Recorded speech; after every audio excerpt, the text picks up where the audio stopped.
오늘은 교회력에 의해서 성만찬을 시작하는 성찬주일입니다. 성찬 속에는 5가지 중요한 영적 진리가 들어있는 줄로 믿습니다. 오늘 본문을 쭉 읽어보면 예수님은 신랑이시고 우리는 신부라고 성경은 누누이 말씀해 주고 있습니다.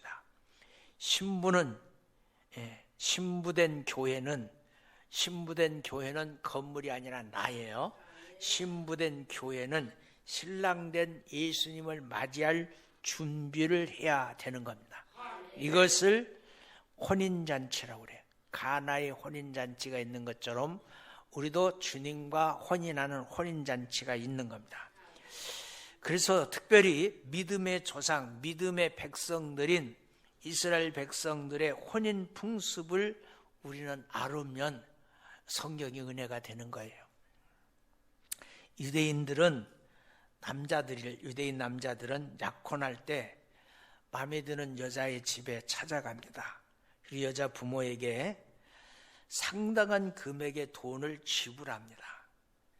이것은 성경에는 몸값이라고 되어 있지만 오늘 우리에게는 지금까지 키워준 그 딸을 아내로 내게 주신 것에 대한 감사의 표시, 감사합니다. 그리고 돈을 받으면, 신부의 부모가 돈을 받으면 남자가 여자에게 포도주 한 잔을 따라줘요. 포도주. 그리고 포도주를 따라주는 포도주의 의미는 이런 거예요. 나는 당신을 나의 아내로 맡고 싶습니다. 또 이 포도주는 당신에게 따라주므로 나는 당신을 위하여 나의 생명을 바칠 것을 다짐합니다. 당신도 이 잔을 받아서 마음으로 나의 아내가 되어주기를 바랍니다. 포도주를 따라주는 거예요. 여자가 그 따라주는 포도주를 받아 마시면 드디어 이제 결혼이 승낙이 되는 겁니다. 신랑이 신부에게 갈 때 그냥 가는 게 아닌 것처럼 옛날 우리의 결혼식에 내일 결혼식 하려면 오늘 밤에 반드시 오는 게 뭐 있어요? 함이 있었어요. 마찬가지로 이스라엘도 신랑과 신부에게 갈 때 뭘 먼저 보내냐면 함을 먼저 보내요. 그래서 신부 집에 갔다가 언제 갈지는 함이 언제 올지를 몰라요. 그래서 함을 보내는데 반드시 밤에 가는 거예요. 밤에 가기 때문에 신랑이 예고 없이 들여다칠 것인 일반적이기 때문에 그러면 신부들은 뭐 했느냐? 준비. 들러리를 준비하고 신랑이 온다는 소식을 듣고 맞으러 나가는 겁니다. 그리고 신랑 아버지 집에 가서 결혼식을 해요. 함을 신부 집에 두고 신부와 함께 신랑 집으로 가서 결혼식을 합니다. 결혼식은 대개 낮에 하는 것이 아니라 밤에 해요. 들러리들이 신랑이 언제 올지 모르니까 기다리다가 지쳐서 졸기도 하는 거예요. 만일 신랑 맞이할 준비를 못하면 열처녀의 비유에 나오는 5처녀처럼 돼버리는 겁니다. 풍습에 하면 신랑을 맞이하는 책임을 다하지 못하는 들러리는 결혼식장에서 내쫓김 받는다 그랬어요.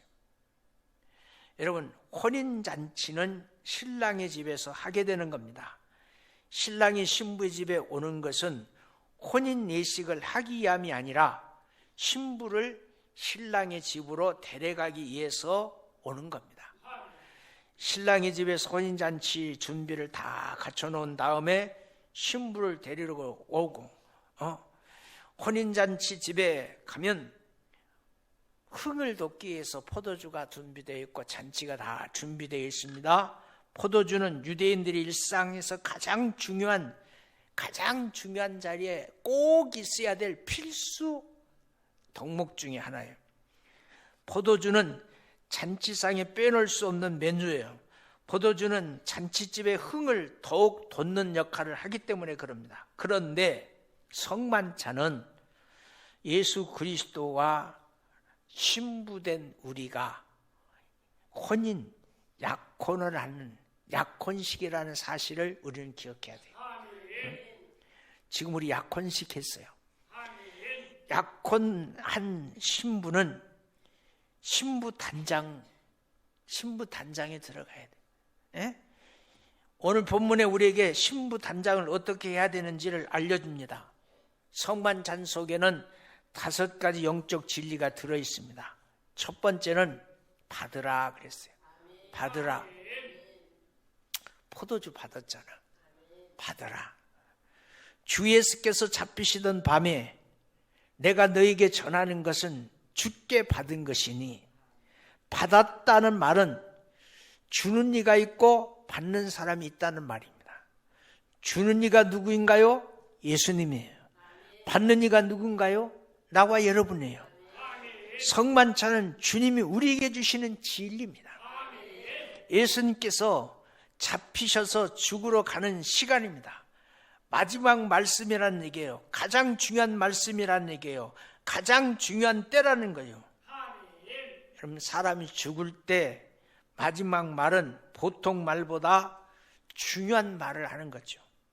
예수님께서 잡히시던 날에 말씀은 신부단장 해라 그렇게 말해요. 그러면 신부단장을 어떻게 해야 할까요? 물어야죠. 예? 받으라. 포도주 받는 거예요. 생명을 당신께 드립니다. 내가 생명을 받았으니 나도 생명을 당신께 드립니다. 두 번째, 기념하라 그랬어요. 축사하시고 떼어 이르시되 이것을 너희를 위하여 내 몸이니 이것을 향하여 나를 기념하라 하시고, 식후에 또한 이와 같이 잔을 가지시고 이르시되 이 잔은 내 피로 세운 새 언약이니라. 성만찬, 우리를 위하여 죽으신 예수님을 기념하는 거룩한 예식입니다. 성만찬은 신랑과 신부의 약혼식이에요. 약혼하는 약혼식. 지금은 약혼식이라는 단어가 사라졌죠. 없어요. 예수님과 제자들이 약혼하는 예식입니다. 언제일지 모르지만 예수님은 신부로서 살아갈 제자들을 데리고 오시겠다고 약속하십니다. 예수님 이렇게 말씀하십니다. 약혼은 언약입니다. 얼마 후에 결혼하겠다는 약속이 언약입니다. 신부는 포도주를 받음으로 결혼을 승낙했습니다. 제자들은 예수님이 주시는 포도주를 받으심으로 약혼이 성립됐습니다. 주님이 다시 오시는 날 신부로 부를 것이 보장되었습니다. 초림 예수님은 죄인을 부르러 오셨습니다. 그러나 재림 예수님은 의인을 부르러 오시는 줄로 믿습니다. 초림 예수님은 약혼자로 약혼할 사람을 모집하러 오셨습니다. 재림 예수님은 그 약혼자와 결혼할 신부를 데리러 오실 줄로 믿습니다. 이게 차이예요. 우리가 성만찬을 받아 포도주를 마시고 떡을 뗄 때마다 우리는 예수님과 결혼을 기다리는 예비 신부로서 신부 단장을 잘하면서 살아야지, 몸과 마음을 신랑의 마음에 흡족하게 잘 관리해야지, 그런 자세로 살아가는 것이 구별돼서 사는 삶이에요. 거룩한 삶을 삶이에요. 약혼의 서약은 반복되는 겁니다. 기독교 역사가는 순환적 직선 역사관이라고 말합니다. 불교 역사관은 윤회잖아요. 돌고 도는 역사관이잖아요. 그러나 기독교 역사는 돌고 도는 그런 역사가 아니라 직선적으로 나가는 스프링 철사 같은 역사관인 거예요. 매일 상번제를 드립니다. 매일 반복합니다. 우리가 죽기까지 새벽 기도를 드리는 것과 마찬가지입니다. 그리고 주일마다 예배를 드립니다. 안식일을 반복합니다. 그리고 초하루를 반복합니다. 매월 초하루마다 월상 예배를 드리면서 한 달의 축복을 기원합니다. 그리고 절기를 반복합니다. 1년에 7절기가 있습니다. 6월절, 무교절, 칠칠절, 초신절, 나팔절, 속죄절, 초막절, 한 해도 빠지지 않고 계속 절기를 지키는 겁니다. 그리고 안식년, 7년에 한 번 반복되는 겁니다. 그리고 마지막으로 50년마다 오는 희년이 반복되는 겁니다. 우리 교회는 어찌 보면 올해 40주년 기념주의를 지나고 이제 희년을 향해서 첫 발을 내디뎌야 될 줄로 믿습니다. 희년이라는 말은 다른 말로 말하면 회복입니다. 모든 것이 회복되어지는 거예요. 물권도 회복되어지고, 영권도 회복되어지고, 인권도 회복되어지고, 교회가 풍성하게 회복되어지는 그 희년을 바라보면서 한 걸음 내딛는 첫 걸음을 우리 교회는 올해 내딛었습니다. 이렇게 돌고 돌면서 직선적으로 앞으로 나가는 역사관이 기독교 역사관입니다. 신부는 신랑이라고 생각하는 성만찬, 수시로 반복적으로 진행하면서 신랑 되신 예수님과 신부로서 우리가 언약을 맺는 기념일을 기억하는 날입니다. 여러분, 다 챙겨주지 않아도 이날 안 챙겨주면 속상한 날이 있는 여성분들이 있는데, 여자분들은 결혼 기념일을 안 챙겨주면 속이 상한대요. 우리 남자들. 남자들은 생일 안 챙겨주면 삐져. 근데 여자들은 결혼 기념일 안 챙겨주면 아주 삐진대. 이게 우리 성경적이에요. 세 번째, 약속하라 그랬어요. 성만찬은 약혼이라고 했습니다. 그때부터 신부는 한 남자만 바라보는 거예요. 한 남자의 눈에 들게 몸과 마음을 단장하는 거예요. 약혼이 파혼될 수도 있고 결혼될 수도 있는 거죠. 갈림길입니다. 아브라함에게 하나님 약속하셨지만 재물을 쪼갰습니다. 그리고 그 가운데로 횃불이 지나가게 됐습니다. 약혼은 쪼개는 복음의 시작입니다. 복음의 시작.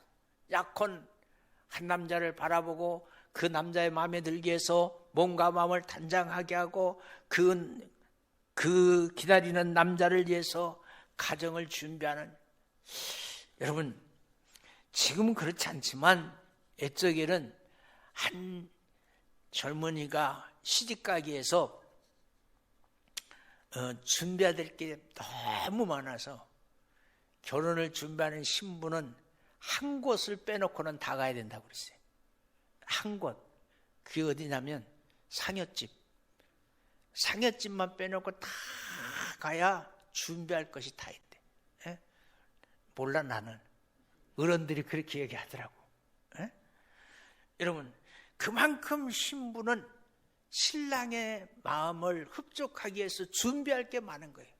오늘 우리들이 준비할 것, 신앙의 절개, 순수함, 섞여 살아도 구별되고 항상 거룩한 옷을 입어서 손결케 되는 그런 사람, 그런 사람으로 살아가는 거예요.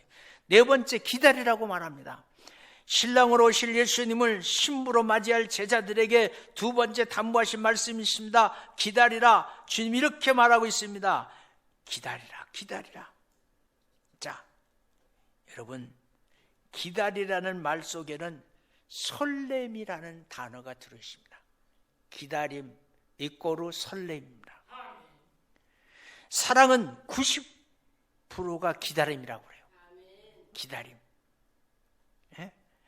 여러분, 사랑하는 사람과 약속 장소에 가서 기다리는 시간은 왜 그렇게도 긴지, 그리고 사랑하는 사람과 함께 있는 시간은 길게 해서도 왜 그렇게 짧은지, 그게 사랑이래요. 기다리는 시간은 길고 함께하는 시간은 짧은 게 사랑이다. 누가 그렇게 말했냐면 여기서 있는 목사가 그랬어요. 여러분, 오늘 이렇게 말했어요. 이 잔은 내 피로 세운 새 언약이니 이설을 행하여 마실 때마다 나를 기념하라 하시니 너희가 이 잔을 먹으며 이 잔을 마실 때마다 주의 죽으심을 그가 오실 때까지 전하라. 그가 오실 때까지 무작정 기다리는 거 아니에요. 반드시 오실 겁니다. 그때 당당히 결혼하는 데서 부부로 살아갈 수 있게 되기를 주의 이름으로 축원합니다. 여러분, 금자나의 사랑을 아세요? 사랑하는 자가 짝사랑한 남자와 결혼하고 싶으면 그 남자 뒤를 몰래 따라가요. 남자 뒤를 몰래 따라가다가 그 남자의 발자국이 난 흙을 가져다가 화분 속에 그 흙을 모아놓고, 그리고 검지손가락으로 상처를 내서, 검지손가락이 어떤 게 검지요? 한번 빼봐요. 여기 검지요? 검지손가락에 상처를 딱 내서 그 흙에 피를 떨어뜨려요.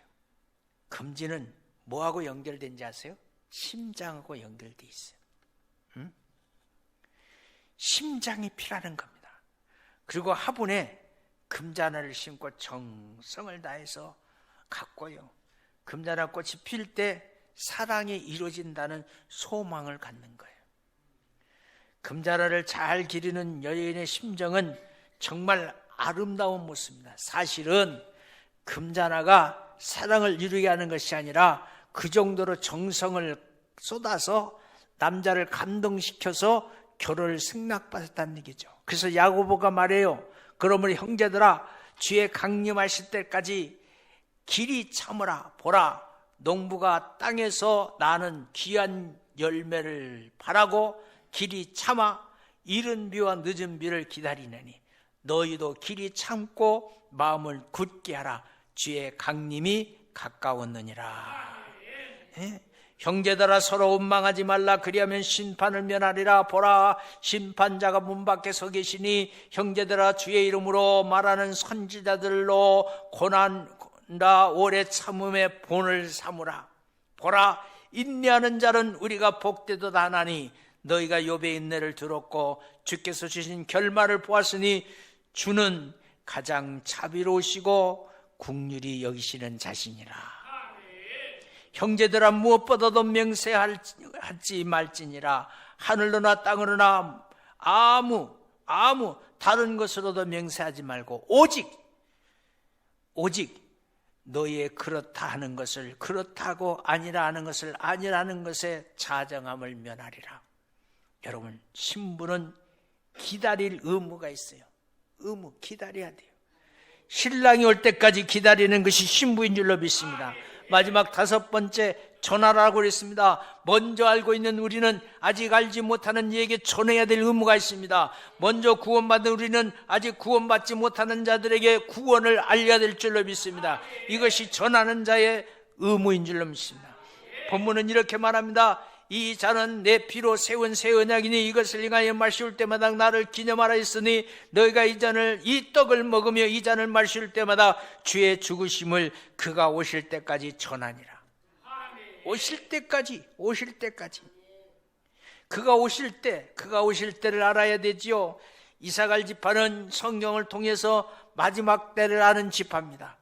그래서 이스라엘 지파에서 지도자들이 많이 난 지파가 누구냐면 이사갈 지파입니다. 성경을 아는 사람인 지도자가 되는 겁니다. 이사갈 지파에 대해서 신비한 것이 있습니다. 모세가 세상을 떠나기 전에 12지파를 향해서 일일이 축복 기도했습니다. 그때 이사갈에게 이렇게 축복 기도합니다. 신명기 33장 18절에 보니까 여러분의 자녀를 이렇게 축복하시기를 바랍니다. 이사갈이여, 너는 장막이 있음을 즐거워하라. 그들이 백성을 불러 산에 이르게 하고 거기에서 의로운 제사를 드릴 것이며 바다에 충만한 것과 모래에 감춰진 보배를 흡수하리라. 여러분 자녀들, 바다는 세상을 상징한다고 했어요. 바다의 풍부한 것과 모래에 감춰진 보배를 흡수하리라. 누가? 여러분의 자녀가, 여러분의 후손이. 그래서 이사갈 지파는 장막, 즉 성막 안에서 머물면서 율법, 토라 연구를 똘똘하게 한 민족이에요. 그렇게 하면 진리를 전하고 산으로 백성을 불러서 백성을 모아놓고 예언하고 의로운 제사를 드리고 바다의 풍부한 것과 모래에 감춰진 보래를 터내는 지파가 됐습니다. 그런데 정말 후에 그렇게 됐어요. 역대상 12장 32절에 보니까 이사갈 자손 중에서 시세를 알고 이스라엘이 마땅히 해야 할 것을 아는 우두머리가 200명이 나왔어요. 그들은 다 모든 형제를 통솔하는 자가 됐어요. 이사갈 지파의 때가 왔다는 거예요. 이사갈 지파는 때를 아는 지파라는 거예요. 성경을 알면 때가 보이는 겁니다. 때를 알게 되면 지도자가 되는 겁니다. 사람을 통솔하는 자가 되는 겁니다. 마지막 때를 아는 200명이 나타났습니다. 성경을 알았더니 성경이 그 사람을 높이 세워줬어요. 사랑하는 성도 여러분, 우리들의 후손들이 이 팍팍한 세상 가운데 많은 사람에게 존경받는 높은 자리에 세워줄 수 있기를 주님의 이름으로 축원합니다. 여러분, 신부와 신랑은 돋보이는 사람이에요. 신부와 신랑은 돋보이는 사람이잖아요. 가나의 혼인잔치에 수많은 사람이 모였을 겁니다. 다 같이 포도주를 마시고 흥을 돋았을 겁니다. 그러나 그 중에서 가장 돋보이는 사람은 신랑과 신부였을 겁니다. 그런데 신랑과 신부가 돋보이기 위해서는 신랑과 신부의 돋보이는 것을 뒤에서 뒷받침해 주는 자가 있었으니 누굽니까? 마리아와 하인들이었습니다. 여러분, 그가 오실 때까지 증인의 삶, 신부는 이제 약혼하고 결혼을 기다립니다. 오직 신랑만 생각하면서 살았습니다. 이제 결혼할 남자가 정해졌기 때문에 다른 남자를 보면 안 되는 거예요. 어떤 남자가 접근해도 당당히 외칠 수 있어야 돼요. 나는 임자가 있다고 해요. 난 임자가 있어. 때와 시기는 아버지께서 자기 권한에 두셨으니 너희가 알 바 아니요 오직 성령이 너희에게 임하시면 너희는 권능을 받고 예루살렘과 온 유다와 사마리아 땅 끝까지로 내 증인이 되리라. 이 증인이라는 말은 말투스라는 단어입니다. 이 말의 의미는 순교자라는 말입니다. 증인은 순교자입니다. 신부는 신랑을 증언하는 순교자입니다. 신부는 신랑을 증언하는 순교자입니다. 오직 다시 올 신랑 위에 다른 남자를 바라보면 안 되는 겁니다. 그러므로 신부의 자격을 잘 감당해서 여러분, 예수님과 약혼한 성도들로 주님이 오셔서 결혼할 때까지 어떻게 살아야 될지 바울이 명백하게 지시한 것 4가지를 기억하십시다. 첫 번째, 언약을 기억하라. 두 번째, 신랑 되신 예수님을 기다리는 삶을 살아라. 세 번째, 신랑으로 올 때를 아는 삶을 살아라. 깨어있어라, 그 말이에요. 깨어있어라. 네 번째, 신랑만 말하는 증인의 삶을 살아라. 신랑으로